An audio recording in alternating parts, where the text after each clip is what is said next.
आपको समझना है, एक्सेप्ट करना है और इससे बाहर निकलना है। आप बीमार नहीं है और फिर भी आपको लगता है कि आप बीमार हैं क्योंकि आपने ऐसे बहुत सारे वीडियोस देख लिए। हम उस रास्ते पे निकल जाएंगे, जाने अनजाने वो डिप्रेशन वाले रास्ते पे। हाय, वेलकम टू द चैनल। क्योंकि हम बात करने वाले हैं बहुत ही गहरे टॉपिक की। इस वीडियो का वेलकम तब होगा जब ये वीडियो उन लोगों तक पहुंचेगा जिनको इसकी सख्त जरूरत है। तो आज हम बात करेंगे मेंटल हेल्थ की। अब ये मेंटल हेल्थ की बात करने के लिए मैं कोई मेंटलिस्ट नहीं हूं, मैं कोई साइकेट्रिस्ट नहीं हूं, मैं कोई साइकोलॉजिस्ट नहीं हूं। मैं आप ही की तरह एक नॉर्मल ह्यूमन बीइंग हूं जो खुद भी कहीं ना कहीं कभी ना कभी किसी मेंटल हेल्थ इश्यू से गुजरा है। आप ही की तरह मेरी भी जिंदगी में बहुत सारे ऐसे अनुभव हुए हैं और उनको लेकर के ये वीडियो में आया हूं अपने प्यारे स्टूडेंट्स और ग्रोइंग जनरेशन के साथ,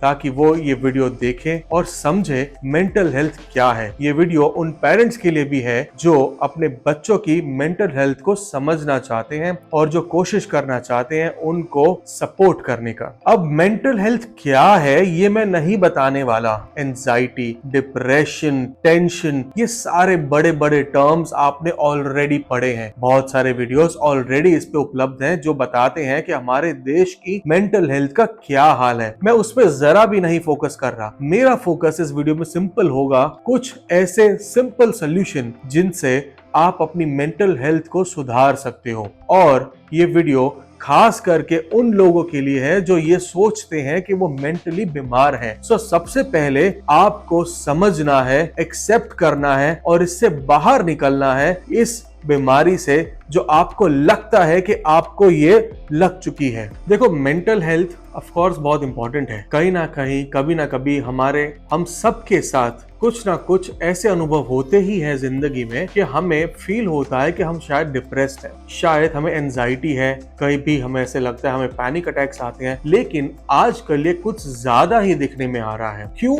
क्योंकि सोशल मीडिया की वजह से, क्योंकि हमारे हाथ में जो ये फोन है वो कहीं ना कहीं बहुत सारे ऐसे इश्यूज को हमें दिखाता है। सिर्फ मेंटल हेल्थ ही नहीं, बहुत ही सारे दुनिया के इश्यूज उभर के आते हैं तो हमें लगने लगता है कि हम बीमार हैं। बहुत बार तो ऐसा होता है कि आप बीमार नहीं हैं। जी हाँ, आप बीमार नहीं हैं और फिर भी आपको लगता है कि आप बीमार हैं क्योंकि आपने ऐसे बहुत सारे वीडियोस देख लिए। तो अगर आपको लगता है कि आप बीमार हैं तो पहले आप इंट्रोस्पेक्ट करिए, देखिए, किसी प्रोफेशनल की सलाह लीजिए। चाहे तो सबसे पहले अपने करीबी कुछ लोगों से बात कीजिए, क्योंकि बात करने से रियलाइज होगा कि शायद आप बीमार है ही नहीं। तो आज की मेरी जो युवा पीढ़ी है वो कहीं ना कहीं बहुत सारे फियर ऑफ मिसिंग आउट से जी रही है। हम बहुत कुछ ऑनलाइन देखते हैं, ऑनलाइन इन्फ्लुएंसर्स को देखते हैं, उनकी अच्छी जिंदगी देखते हैं, बहुत सब हसीन पल देखते हैं। जब आप इंस्टाग्राम खोलते हो तो आपको लोग सिर्फ खुशियां बांटते दिखाई देते हैं। आपके जो इर्द गिर्द आपके दोस्त हैं कहीं ना कहीं सोशल मीडिया पे वो सिर्फ खुशियां बांट रहे हैं, अपने हसीन पल आपके साथ शेयर कर रहे हैं। ये अच्छी बात है कि किसी के हसीन पलों को देखकर हमें भी खुशी मिलती है, लेकिन जैसे कहते हैं कि हर वो अच्छी चीज जब अति हो जाए तो वो कहीं ना कहीं नुकसान दे जाती है। उसी तरीके से ये हसीन पल, ये बहुत सारी खुशी हर जगह जो हमें दिखती है, कहीं कोई ट्रैवल कर रहा है तो कहीं कोई केक काट रहा है, तो कहीं कोई कॉफी एंजॉय कर रहा है, तो कहीं कोई बीच पे है, तो कहीं कोई पास हो रहा है, तो कहीं कोई अपनी गर्लफ्रेंड को प्रपोज कर रहा है और कहीं कोई अपने बिलवेड के साथ घूम रहा है। तो कहीं कुछ खुशियां तो कहीं कुछ खुशियां, कहीं किसी की शादी हो रही है तो कहीं किसी को प्रमोशन मिल रहा है। लिंक्डइन पे भी जाओ तो लोग यही बताते हैं कि वो कैसे अपनी जिंदगी में अच्छे हैं। क्योंकि वही तो गेम है ना, अच्छा दिखाओगे तो ही तो आप की प्रोफाइल बिकेगी। तो इस गेम को समझो। आपको लगने लगता है कि ये सब अच्छा लोगों के साथ हो रहा है और आपको लगता है कि आपकी जिंदगी बहुत ही ज्यादा बुरी है। तो भाई, ऐसा बिल्कुल भी नहीं है। जिंदगी में अच्छे और बुरे पल सबके साथ होते हैं, लेकिन लोग अपने उस हसीन पलों को, उन अच्छे पलों को ही ऑनलाइन शेयर करना पसंद करते हैं। अपने बुरे पलों को वो शेयर करना पसंद नहीं करते, आप खुद भी नहीं करते। तो जब आप ये पलों को देखते हो और आपको वो फियर ऑफ मिसिंग आउट अंदर से कचोटता जाता है, खाता जाता है और आप फिर उसको लेकर के बैठ जाते हो। आपको लगता है कि नहीं मेरी जिंदगी बुरी है, आप हताश हो जाते हो और इसी हताशा के साथ आप कहीं ना कहीं उस रास्ते पे चल देते हो जो एंजाइटी, डिप्रेशन, पैनिक अटैक्स और न जाने कैसे कैसे अलग अलग नाम वाले विचित्र रोगों की तरफ आपको ले जाता है। तो भाई ये सब का सल्यूशन क्या करे, तो करे क्या? ऑफ कोर्स मैं ये नहीं कहता कि आप अपना इंस्टाग्राम अनइंस्टॉल कर दो, मैं आपको ये नहीं कहता कि आप अपना सारा का सारा सोशल मीडिया अनइंस्टॉल करके बैठ जाओ, ऐसा नहीं करना है। हम इस सोशल वर्ल्ड में रहते हैं, हमें इसी वर्ल्ड के साथ जैसे है वैसे रहना है, लेकिन एक बात समझनी है कि जो भी हम ऑनलाइन देख रहे हैं या जो भी हमारे इर्द गिर्द हम देख रहे हैं उसमें सिर्फ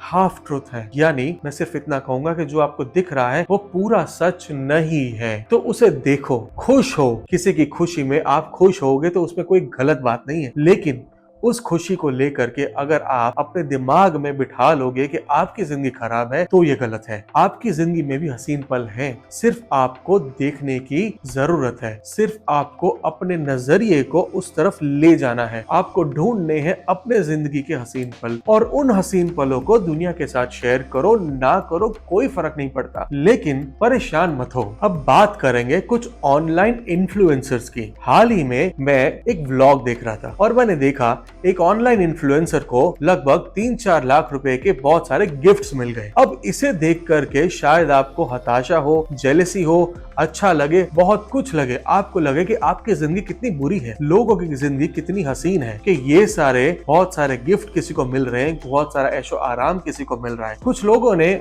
उस ब्लॉगर को ये भी लिखा कि वो जो भी क्रिएट किया गया वो सिर्फ कंटेंट के लिए क्रिएट किया गया, सच में तो ऐसा है भी नहीं। लेकिन क्या उससे आपको फर्क पड़ना चाहिए? बिल्कुल नहीं। ये चीज से आप अपनी मेंटल हेल्थ को फर्क ना पड़ने दें। ऐसे बहुत सारे ब्लॉगर्स आप देखते हो, आप कहीं ना कहीं देखते हो कि कोई ना कोई ब्लॉगर कार ले रहा है, कोई बाइक ले रहा है, तो कहीं कोई लॉन्ग राइड्स पे जा रहा है। वो कंटेंट बनाने के लिए कर रहे हैं, तो उसमें कुछ गलत नहीं है। ब्लॉगर्स कुछ गलत काम नहीं कर रहे, वो आजकल के टीवी हैं। जैसे पुराने डेली सोप्स हम देखते थे और हम एंजॉय करते थे, हम उसको दिल पे नहीं लेते थे, हमें पता था कि वो स्क्रिप्टेड है। उसी तरीके से ये भी एक डेली सोप है। ये देखकर आपको खुशी मिलनी चाहिए, एंटरटेनमेंट मिलना चाहिए। अगर कुछ अच्छा है तो उसे आप अपना लो, और अगर आपको लगता है कि ये कुछ सही नहीं है तो उसे जाने दो। लेकिन जो मर्जी करो, अपनाओ या ना अपनाओ, अपने मेंटल हेल्थ पे इसका फर्क ना पड़ने दो। हमारे प्यारे स्टूडेंट्स जो अभी अपने मार्क्स लाने की रेस में लगे पड़े हैं, या फिर वो दोस्त जो कहीं ना कहीं अपनी नई जॉब की शुरुआत कर रहे हैं, कोशिश कर रहे हैं अपने करियर में एक्सेल होने की। अब होता क्या है नई वर्क प्लेस पे या फिर आपके कॉलेज में, यहाँ पर होता ये है कि हमें कहीं ना कहीं ऐसे लगता है कि हमारे इर्द गिर्द जो लोग हैं, जो हमारे कलीग्स हैं, वो हमारा जीवन है, हम उनमें खुशी ढूंढते हैं। गलत कुछ नहीं है, खुशी ढूंढिए, वो आपके दोस्त हैं, आपके साथी हैं, आपके साथ रहेंगे। लेकिन एक चीज याद रखो, जिस प्रकार आपकी खुद की जिंदगी है, उनकी भी अपनी एक जिंदगी है। आपके साथ वो है लेकिन अपनी जिंदगी जी रहे हैं। वो कभी कभी आपके साथ नहीं रह पाएंगे, कभी ऐसा होगा, कुछ पल ऐसे आएंगे कि उनको कहीं आपसे अलग जाना पड़ेगा। शायद कोई आपसे बिना पूछे या आपको बिना बताए कोई मूवी में चला जाए, या फिर कोई आपको बिन बुलाए एक अच्छी सी पार्टी सेलिब्रेट कर ले, ऐसा भी हो जाएगा। इसका मतलब ये नहीं है कि कोई आपसे खफा है, इसका मतलब ये नहीं है कि कोई आपसे नाराज है, वो आपको नहीं चाहते। कहीं ना कहीं उनकी जिंदगी वैसी है। अब एक इंसान जिसके 2 बेस्ट फ्रेंड्स हैं, अब वो इंसान अपने एक बेस्ट फ्रेंड के साथ कभी कुछ अच्छे पल बिता रहा है तो शायद दूसरे को बुरा लग सकता है, और जब वो दूसरे के साथ पल बिताए तो पहले वाले को बुरा लग सकता है। लेकिन ये जो बुरा लगने की प्रक्रिया है, कहीं ना कहीं हमें इस पे कंट्रोल लाना है, हमें इस प्रक्रिया को अपने आप कंट्रोल करना है, क्योंकि हमें बुरा लगता है। हम ह्यूमंस हैं, हम सोशल बीइंग्स हैं, हमें भी लगता है कि नहीं मेरा दोस्त मेरा ही रहे, मेरे वो कॉलीग्स मेरे साथ ही अपने सारे हसीन पल शेयर करें। लेकिन हमेशा ऐसा पॉसिबल नहीं हो पाता, इस बात को हमें समझना है। मेरी बात मानो,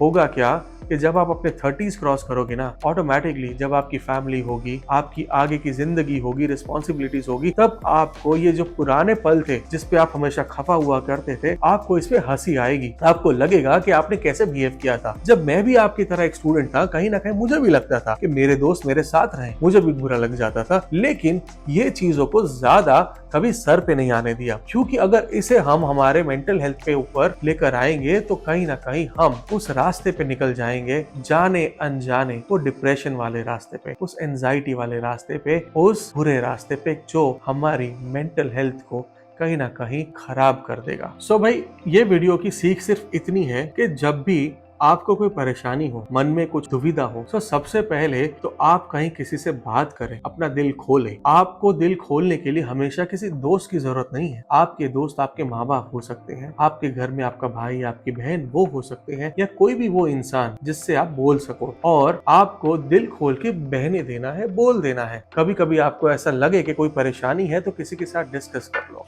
अगर आपको लगे कि आपके दोस्त ने आपको दगा दिया है, मान लो आपको बहुत बुरा लग रहा है, तो ऐसे इन सिचुएशन में करना क्या है? सीधा उस दोस्त के पास जाना है और क्लियर बात कर लेनी है। Clarity is important. कभी कभी हम हमारे एक बबल में रहते हैं, हमारी एक विचारधाराओं में रहते हैं, हमें लगता है कि ऐसा हुआ है, बट जो कि वैसा नहीं हुआ। बात करोगे तो 70% चीजें तो वहीं सॉल्व हो जाएंगी। और अगर मान लो कि हाँ, आपको पता चल जाता है कि आपने कन्फ्रंट कर लिया है कि शायद किसी ने आपको धोखा दिया, किसी ने आपके साथ बुरा किया, तो उससे सारी जिंदगी उसको पकड़ के रहना नहीं है। अच्छा है ना, पता लग गया, अब आगे बढ़ो। अब आपको पता है कि कोई व्यक्ति सही नहीं है, तो उसके साथ सारा जीवन व्यतीत करना, उस पे रोते रहना, ये सोल्यूशन नहीं है। You should never cry on the spilled milk. अब इस वीडियो को कंक्लूड करते हुए आपको सिर्फ इतनी बात बताऊंगा कि सबसे पहले अगर आपको लगे कि आपको कोई मेंटल हेल्थ इश्यू है, आपको लगे कि आपको तकलीफ है, तो उसे बहुत ही सीरियसली लीजिए, लेकिन इतना सीरियस मत लीजिए कि उससे आप अपने आप को कचोटते जाएं। उसे एक्सेप्ट करिए, और एक्सेप्टेंस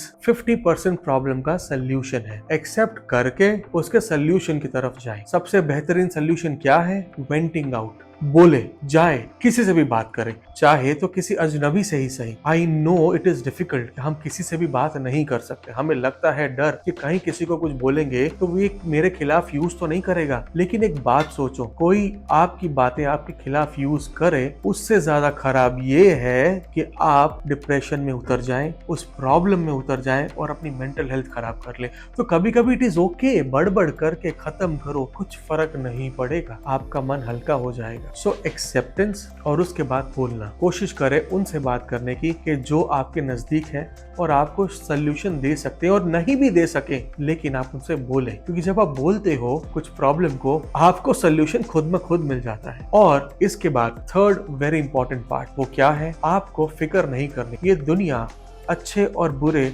दोनों के साथ भरी पड़ी है। सब इंसान कहीं ना कहीं अच्छी और बुरी जिंदगी में घूम रहे हैं, जूझ रहे हैं। कुछ हसीन पल हैं तो कुछ बुरे पल हैं। आपको ये एक्सेप्ट करना है, सबके साथ ऐसा ही हो रहा है। तो आप कुछ नए नहीं हो, आपके साथ भी वैसा ही हो रहा है। और इसलिए आपको दुनिया में आगे बढ़ते रहना है। आपको बिना सोचे, बिना टेंशन लिए अपनी गाड़ी को आगे बढ़ाते रहना है। Forget the past and move ahead in future. बस इतना ध्यान रखेंगे तो शायद आप इस मेंटल हेल्थ के इश्यू से बाहर आ सकते हैं। और क्या पता आपको कोई मेंटल हेल्थ इश्यू हो ही नहीं, आप सिर्फ उसे क्रिएट कर रहे हैं, कॉग्नाइज कर रहे हैं, अपने दिमाग में उसे पैदा कर रहे हैं और उस इश्यू में उतर रहे हैं। तो क्या पता ये इश्यू हो ही नहीं आपको। तो मैं आशा करता हूं कि ये वीडियो आपको एक नई चाह दिखाए, ये वीडियो आपको एक नई राह दिखाए और आपको खुश करे और आपकी प्रॉब्लम से निकलने का कोई एक रास्ता जरूर दे। अब जाते जाते आपको मेरी तरफ से एक क्विक एडवाइस, क्या? Forget the past, live in present and welcome the future। अब ये वीडियो उन लोगों से शेयर करिए जो आपको लगे कि ये वीडियो उनको देखना चाहिए। कहीं आपको लगे कि ये वीडियो देख के उनकी जिंदगी में बदलाव आ सकता है, तो इस वीडियो को उन लोगों तक प्लीज पहुंचाइए। इतनी ही मेरी गुजारिश है। धन्यवाद।